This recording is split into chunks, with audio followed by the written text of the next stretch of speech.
Vladimir Vladimirovich Putin is one of the most influential and controversial figures of the 21st century, a man whose life story reads like a mixture of spy novel and political drama. Born in Leningrad in 1952, into a working-class family that struggled through the hardships of post-war Soviet Union, Putin grew up in a harsh environment. His childhood was marked by poverty and the constant fights of the communal apartments where he lived. Yet from an early age, he displayed resilience and a taste for discipline. Sports, particularly judo and sambo, gave him both a sense of identity and a philosophy of life. To remain calm, to control one's opponent, and to strike with precision. These values would stay with him throughout his political career. Putin's youth coincided with the height of the Cold War, and his fascination with power and secrecy drew him toward the world of intelligence.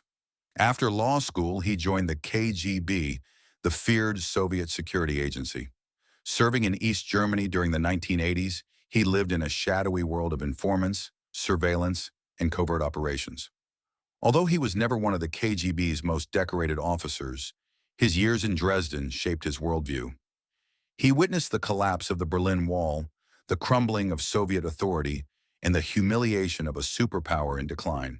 For Putin, the chaos of the late Soviet years was a personal and national trauma. It forged his conviction that Russia needed strength, order, and respect on the global stage. The 1990s were a time of turmoil for Russia. The Soviet Union collapsed, the economy spiraled downward, and oligarchs seized power and wealth.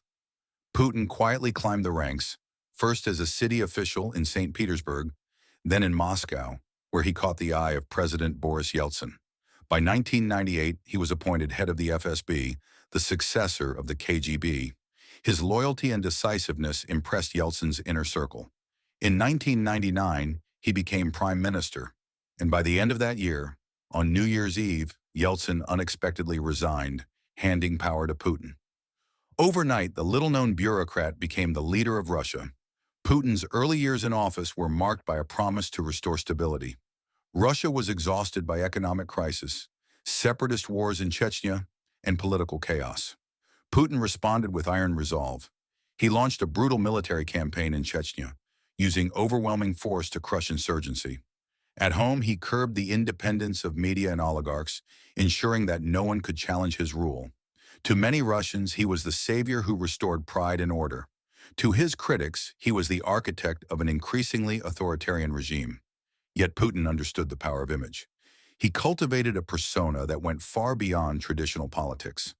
Russians in the world saw him riding horses bare-chested in Siberia, diving deep into the sea to retrieve ancient relics, playing hockey or practicing judo. These staged images turned him into a global icon of masculinity and control.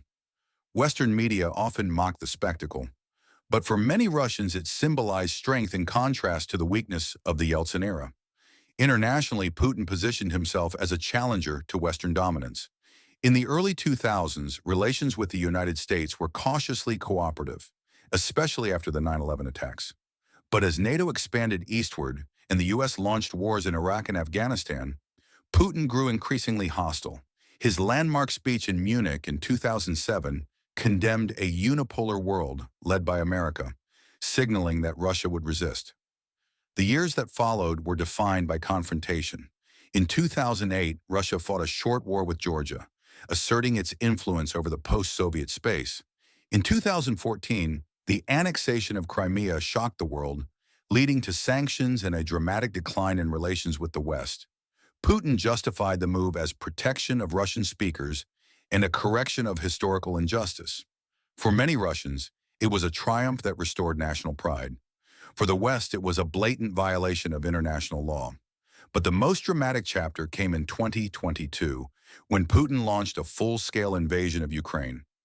He believed that NATO expansion threatened Russia's security and that Ukraine belonged in Russia's sphere of influence. The war became the most significant conflict in Europe since World War II, bringing devastation, global economic shockwaves, and the fiercest geopolitical struggle of our time. Some saw Putin as a modern czar clinging to empire, others as a man obsessed with rewriting history. Inside Russia, Putin maintained control through repression and propaganda. Opposition figures like Boris Nemtsov and Alexei Navalny became symbols of resistance, but faced assassination, imprisonment, or exile. Independent media was silenced, protests were crushed, and critics labeled as foreign agents. Yet many Russians continued to support him, crediting him with restoring Russia's dignity after the humiliation of the 1990s. Beyond politics, Putin's personal life attracted endless speculation. He divorced his wife Lyudmila, fueling rumors about secret relationships, particularly with former gymnast Alina Kabaeva. Reports of lavish palaces, yachts, and hidden wealth circulated in Western media, though the Kremlin denied them all. This mix of secrecy, myth, and power only deepened the aura around him. Ultimately, Vladimir Putin is both a product of Russia's turbulent history and an architect of its current path.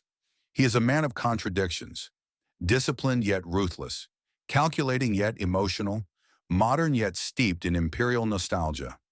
Some call him the Iron Tsar, a ruler who restored Russia's might with an iron fist. Others call him a dictator whose decisions brought suffering and isolation. One thing is certain, whether admired or despised, Putin has reshaped not only Russia, but the entire global order. His legacy will be debated for generations, but his presence has already secured him a permanent place in history.